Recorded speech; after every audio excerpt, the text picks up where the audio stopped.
August in New England always brings a few things to mind: blueberries, tomatoes, and fresh corn on the cob. It's that time of year when roadside stands are overflowing with fresh produce.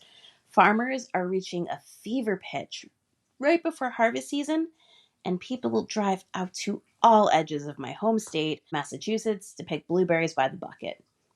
This season is marked by the kind of simplicity and abundance we long for during the doldrums of winter and that help us through the restlessness of early spring.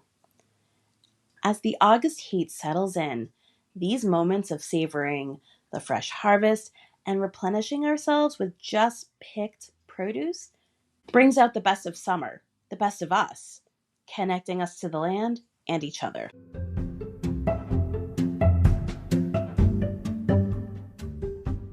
One of my clearest memories from summers growing up is sitting on the front steps with my mom peeling corn.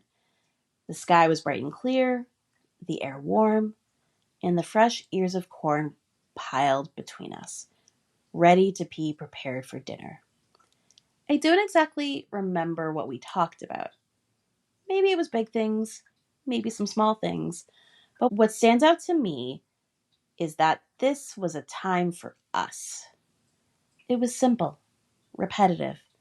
Pull back the outer leaves, smooth away the silky, snap the stem, pop it in the stock pot, and we're ready to go. Rinse and repeat. The thing I remember the most is the feeling of slowing down just as the August heat cooled off, and the comfort of being there, working side by side.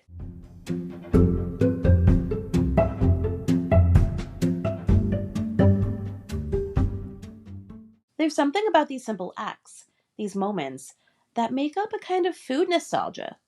And this season isn't just about those warm fuzzies, the sweet moments we look back on with fondness.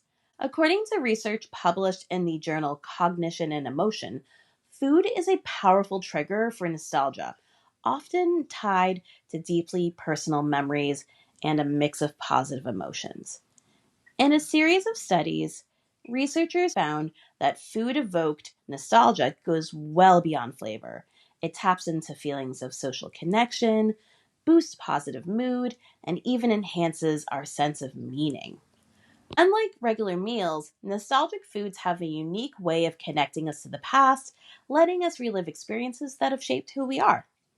As a food writer, I'm constantly exploring the connections between food and memory. On a personal level, nostalgia has an even deeper significance. Having grown up in the foster care system, some of my most vivid and powerful memories have been made over a meal, preparing food or sharing it with others. These moments of connection, whether with a person or a recipe, often shifted the way I saw myself and the world around me. Food became a bridge, a way to feel grounded and connected, even as everything else changed. That's why I find nostalgia so meaningful, and why I wanted to dedicate the season to exploring it fully.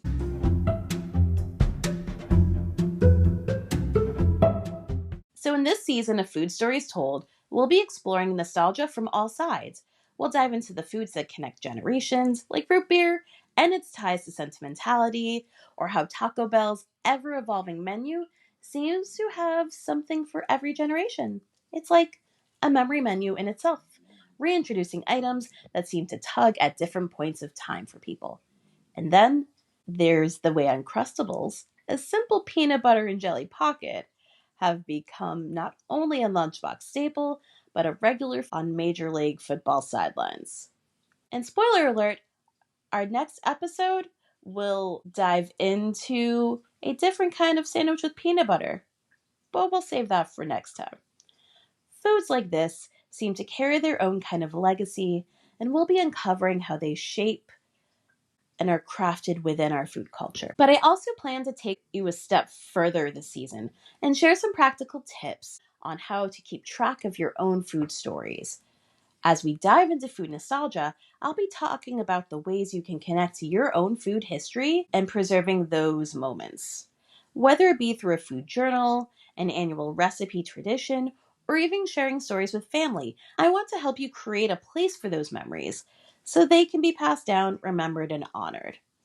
Nostalgia is powerful, but it isn't just about holding on to the past. It's about weaving those memories into the lives we're living today. So join me as we explore the flavors, moments, and stories that food holds for us all. This season, we're on a journey into food nostalgia, not just to look back, but to understand how those memories shape who we are today. And that's the journey we're taking this season of Food Stories Told. Whether you're here for a taste of the past or a better understanding of the present, there's something in these stories for you. So grab your favorite childhood snack, settle in, and let's dive into the memories, recipes, and histories that connect us.